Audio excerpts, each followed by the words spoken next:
Pemirsa Basa-Basi, kita kehadiran dua ibu hebat menurut saya karena saya pernah mengalami satu situasi di mana jam 11 malam anak saya kejang. Makanya saya ngerti banget perasaannya ketika dibilang anaknya kejang, itu badan udah lemes, kita tuh udah rasanya ya. Parah. Anda yang punya anak, Anda pasti tahu rasanya ketika sesuatu terjadi sama buah hati kita. Dan gue pernah mengalami hal itu juga, itu jadi kejang, terus tiba-tiba pagi dan kita harus bawa ke rumah sakit yang mestinya rumah sakit yang kita biasa bawa dia agak lumayan jauh.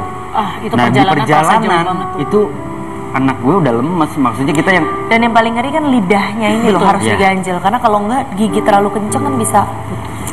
Itu udah mulai bener-bener yang kita mikir aduh udah lewat nih anak kita, tapi ya sudah.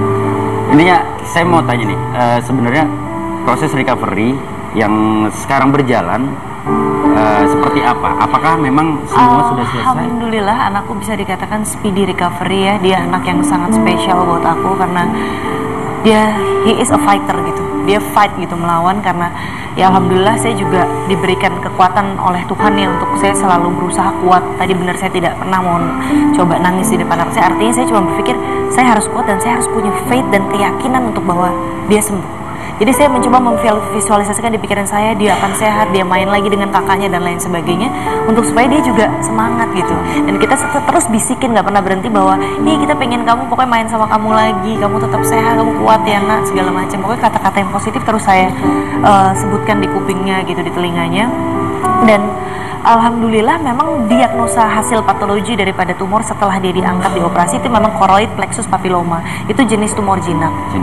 Jadi memang alhamdulillah anakku tidak perlu terapi dan lain sebagainya. Artinya tidak perlu treatment ya. Kalau terapi memang yang namanya okupasi terapi untuk melatih sensorik motoriknya semua syarafnya bekerja dengan baik. Memang kita harus rangsang terus. Itu aku ada okupasi terapi di rumah gitu.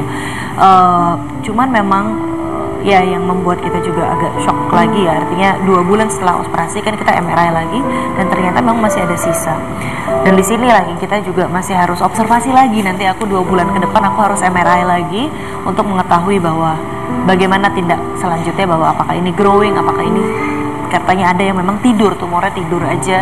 Tapi ya saya harus percaya miracle happen, keajaiban dan apa yang terjadi sama anakku ini juga bahwa kita semua melihat bahwa ini juga sebuah keajaiban, bahwa di usianya yang masih setahun pada saat itu ya, dan dia belum bisa mengatakan dia sakit, dia belum ngerti kita mau ngomong apa juga, mungkin dia kan nggak mengerti, tapi dia bisa merasakan yang dia bisa menyemangati dia atau obatnya dia adalah yang dia rasakan. Jadi saya berusaha membuat dia happy setiap hari.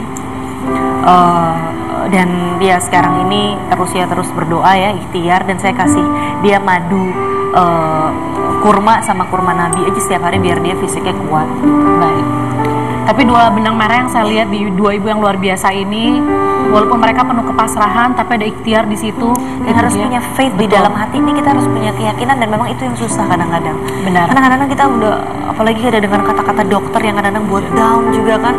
Tapi pasti ada, justru mungkin yang menguatkan adalah anak itu sendiri. Kamu lihat karena dia sangat ceria, sama seperti ibu ya. Pada saat itu anakku udah gak ada ceria sama sekali, dia udah gak sadar. Tapi setelah dioperasi alhamdulillah dia jadi anak yang sangat ceria.